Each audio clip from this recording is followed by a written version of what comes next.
What's going on, guys? Today we are looking at the Esee 4. Now, a lot of you guys know I did a review video, or it wasn't really a review, it was kind of a brand overview, you could say, about Esee knives and how I was just really enjoying them. So I did a review on the Esee Izula, and I want to look at today the Esee 4. As you can see, this is the S35 version.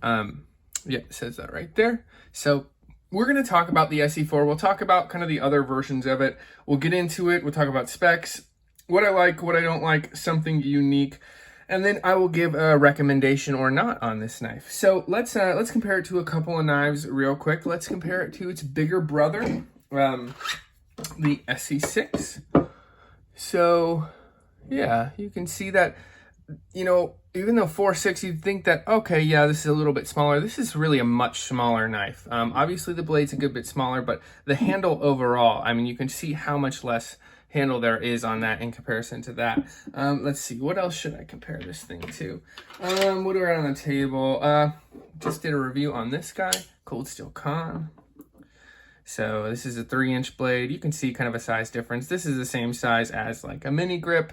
SOG XR, that kind of size. So, all right, that's all for size comparison. Let's talk about the specs. Then we'll talk about the kind of different versions of this. Then we'll get into what I like, don't like, and something unique. So, on the Esee 4, we are looking at an overall blade of 4.5 inches and about a 4.1 inch cutting surface. This blade weighs 8 ounces. Let's weigh it. Let's see how accurate that is. Not that my scale's more accurate than Esee's scales, right? Let's zero this thing out. Is this thing gonna work? Oh, here we go. Okay, perfect. 7.27. So it could be my scale, or it could be just a little bit lighter. If that's the case, then that's really cool. This does not feel like a cheap knife. So obviously, even 7 ounces for a 4-inch blade is not crazy super light, right? Anyway, they claim it as 8 ounces. We're looking at a 0.188 inches, 188 inches on that thickness. Of course, these are made in the United States of America. If you want to pick up the S35 version, you are looking at about 140 to 160, sometimes a little bit cheaper. If you want to pick up the 1095 version, you're looking at about $100. That's what I've seen them at. So, as I mentioned, many of you guys know Esee is really known for their 1095. Most of their blades are in 1095, and as you can see right there, it's rusting a little bit, right?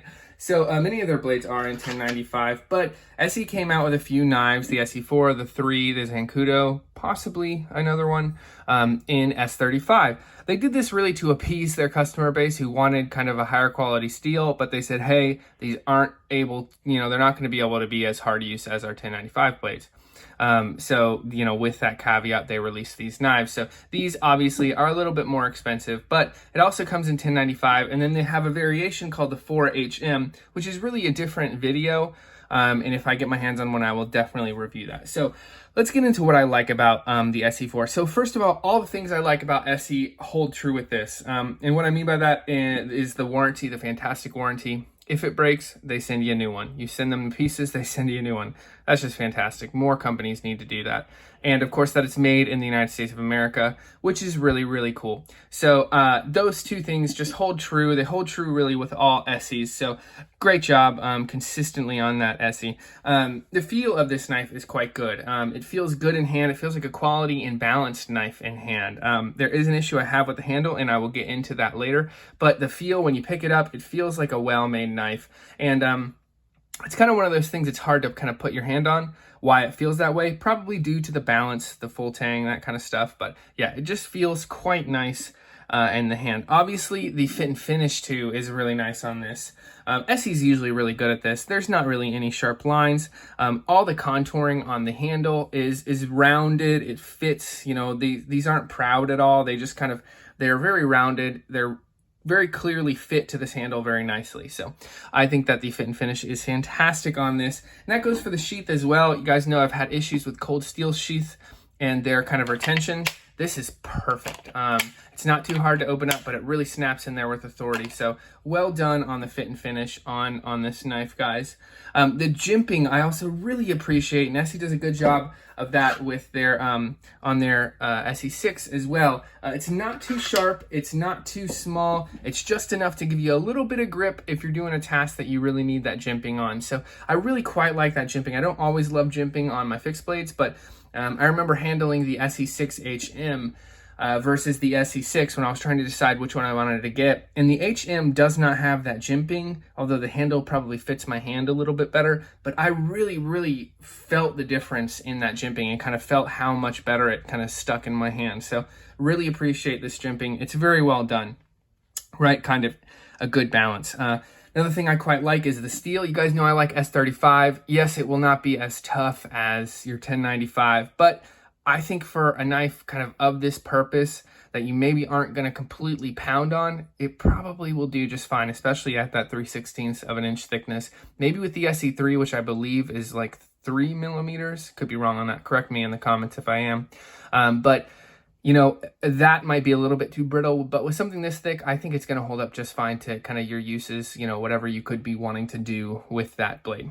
So last thing I like, and I mentioned it earlier, is the sheath. I think this plastic sheath is fantastic. Retention is great. Comes with that strap. They even comes with paracord from the box if you want to do scout carry, which I have done. Great job on the sheath, guys. Yeah, I like Kydex, but this plastic works just as well, in my opinion. And they don't have retention issues like cold steel, which they still haven't fixed. Cold steel, please get on that. Please, please, please. Okay, nothing I don't mind in this video. Let's go on to what I don't like. Okay, one minor thing and then one major thing. The choil on this is probably been beaten to death, but this knife is just, in my opinion, it's too small to have a choil. You don't need a choil on a knife this small. It's just a 4-inch blade. You know, it's not so large that you need to choke up to be able to control it better, right? It would be perfectly fine without the choil if the guard simply started right here and there was just kind of a small one. I think it would have been perfectly fine. My other issue with the choil is, maybe it's just because I got really thick fingers. My finger starts to encroach on that edge, and if I really seriously use this, I bet I would cut myself. So a couple different things I don't like with the choil. I just think it's not necessary on a knife this small, and the choil isn't big enough for someone with bigger fingers, unlike on the SE6. Plenty big, right? Like, yeah, I'm getting close to that edge, but I am not. I've used this like this. I do not touch that edge. No worries at all. So I don't appreciate the choil on this. That's why I think I'd like to get my hands on an SE4 HM, because it doesn't have that choil. The biggest thing on this, the thing I don't like, is the handle. Now, the handle is actually really comfortable. Again, I talked about it. It feels quite nice in the hand. Can you guess my issue, though? If you have big, thick mitts like I do, man, you're running out of handle space really quick. You don't have the amount of real estate that you really want on a knife for long extended uses. You're running out of space. And you know, companies have noticed that, and that's why I believe it's the Knife Connection is one of the companies that makes aftermarket scales. They make an extension which kind of comes up and loops around right here. That would be perfect with this knife. Of course, you lose kind of the battering capabilities you have with this if you want to, you know, hit a tent stake or something like that.